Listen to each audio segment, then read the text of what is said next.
The Furch Guitar Company is currently known for selling instruments to global superstars. But this is a far cry from the company's early days. Lauded by Czech musicians, the story of the company's rise to fame is one for the history books. Our next report brings you all the details. The Furch Company was born during a shortage of guitars in the former communist-ruled Czechoslovakia.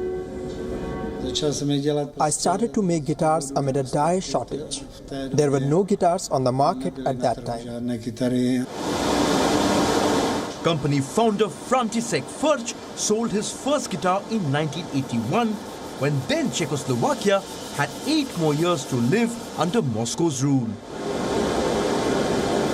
The situation was not favorable in the regime.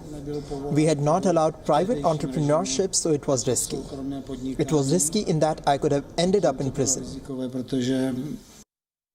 He risked up to 10 years in prison until 1988, when the communist government allowed private businesses. It was only after the communist regime fell that business began to grow for the guitar maker. By 1990, Furch already had 7 employees, making only acoustic guitars, mainly from imported wood.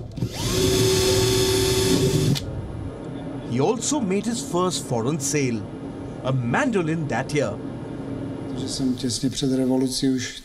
Just before the revolution, I started a private business because the regime allowed that. Within the first few days after the 1918 revolution, I started to employ people in the first year. In 1990, I already had 7 employees. Now the company has more than 60 employees and produces 7,000 guitars annually. And not just the Czech market. Furch guitars are sold across the world. The company also supplies guitars to many Czech musicians, including the award-winning singer and songwriter Tom Artway. For Frantisek Furch, top artists playing his guitars brings him the most satisfaction. But the 62-year-old guitar maker still hopes that the legendary guitarist Eric Clapton will show up at his shop one day.